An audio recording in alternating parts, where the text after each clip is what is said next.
তুমি একটা ছেলে হয়ে এইভাবে হাত পুড়িয়ে রান্না করছো? তোমরা আমার এখানে?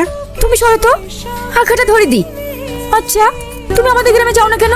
তুমি জানো না আমি তোমাকে একটু না দেখলে থাকতে পারিনি? তোমাদের গ্রামের ওই বিশু আমাকে খুব মেরেছে আর বলেছে আমাদের গ্রামের খবরদার আসবি না। তোমাদের গ্রামে কোনোদিন যাবো না। আমি আর বাড়ি যাবো না, এখানেই থেকে যাবো। তা হয় না, তোমার সঙ্গে তোমার বিয়ে হয়নি, আর বিয়ে ছাড়া তুমি কেমন করে থাকবে এখানে? তাহলে যেটা ঠিক সেটা করো। ঠিক আছে, তোমরা এখন যাও, আমি তাই করবো। আরে মেম্বার সাহেব, আসুন আসুন। আরে যাও যাও, চেয়ার নিয়ে এসো। বোন, মিষ্টিটা রাখেন। আরে এই সময়? আর বলেন না, ওই পাড়ার মধ্যে একটা কাজ ছিল। ও, আসলে একটা কথা বলার জন্য এখানে এসেছিলাম।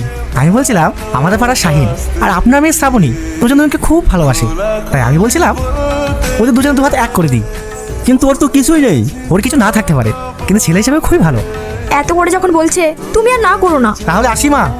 ঠিক আছে কাকা।